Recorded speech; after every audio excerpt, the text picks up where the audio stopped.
Hello everyone, my name is Dr. Evgeny. I am one of the developers of the Minecraft Capture the Flag map, and today I'd like to take some time to talk to you about our new update of the map 1.9.3, talk about all the changes that will go into this new version of the map, how the new patch will affect the gameplay, and also provide rationale as to why those changes have been made to the game in the new patch.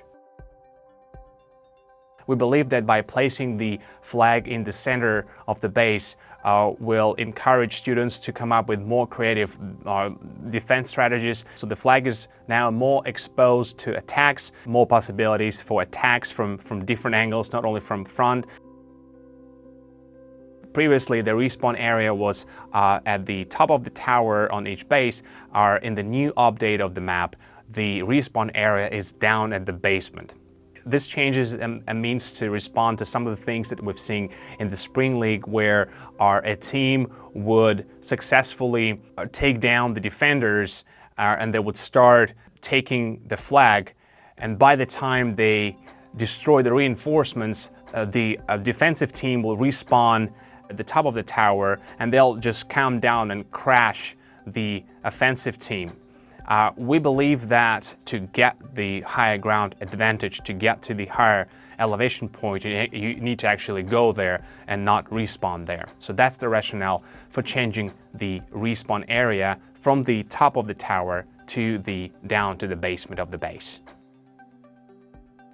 There are several towers of the map that we believe provide strategical advantage, and in this patch, this strategical advantage was made more pronounced. For example, the two towers now spawn some rare loot. At the beginning of the game, you'll find one crossbow and 5 arrows of poison on each tower, and then every 30 seconds another arrow will spawn, and then every 2 minutes another crossbow will spawn. This is done in a way to counter some of the overpowered strategies. If the player is wearing a full diamond suit, something we've seen quite often in the Spring League, will take full damage from the arrows of poison. So we put some loot on these towers to encourage you to go there to provide another contested point for teams to compete for. A tower at your base now has a chest with a very rare item, which I will not talk about here. I will let you go there and explore yourself.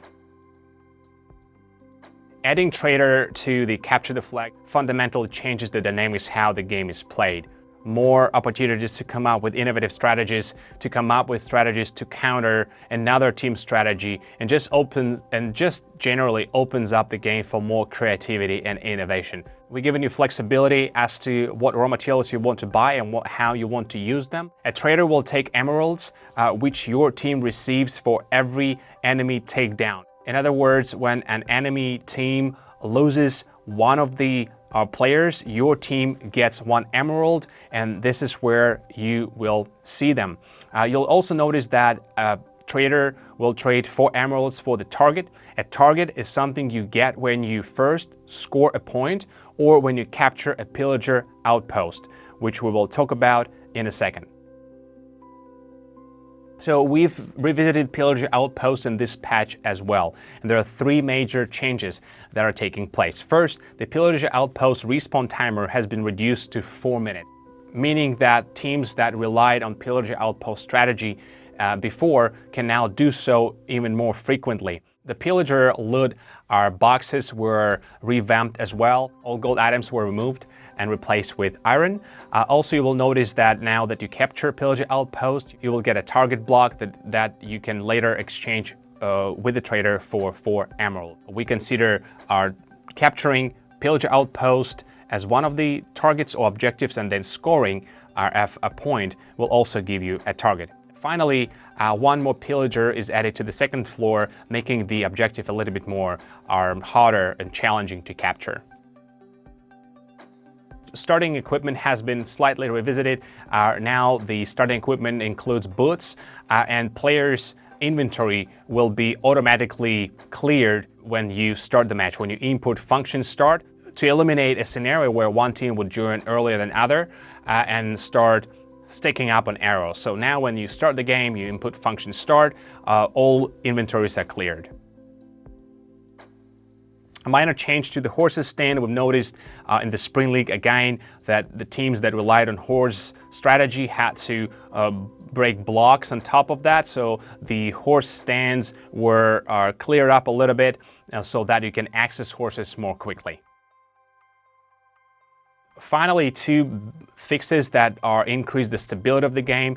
The first one is the flag respawn. Some of you reported that the game would be unplayable if, for instance, a player captures the flag, they carry the flag in the inventory, and then they lose connection, for instance. So the flag is the inventory, they lose connection, so the flag is essentially gone from the map.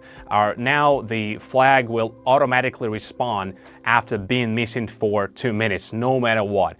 If someone captures the flag and they carry this flag in their inventory, if they are still in the game, the flag will still respawn in 2 minutes. This will prevent a situation where the game is unplayable or the flag is somehow destroyed. The flag will respawn in 2 minutes no matter what, and you will receive this notification when it happens.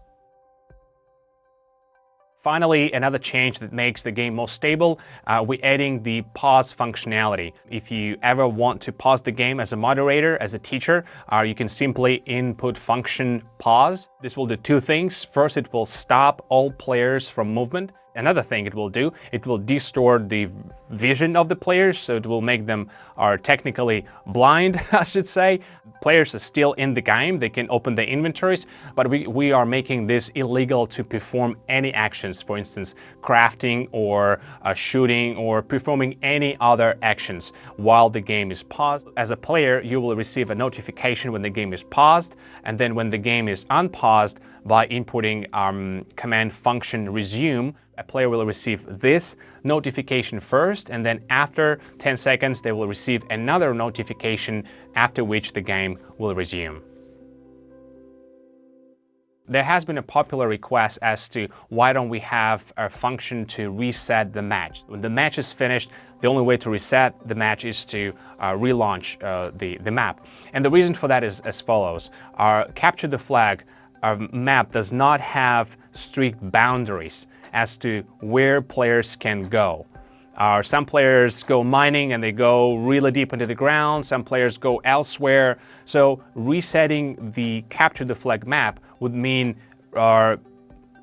cloning or copying a portion of the map and replacing the current field. In other words, once the match is finished, we take the clean copy of the playing field and replacing the field that has been played. Resetting the map is, in my opinion, only possible if we constrain or put strict boundaries around the arena, so we know which portion of the map needs to be cleared up or which portion of the map needs to be cloned.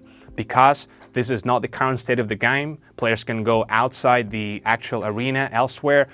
We don't know how far they go or how much of the map needs to be cloned. If you have a suggestion as to how this can be fixed, or maybe you have another solution for resetting the map, please reach out on Discord and let us know.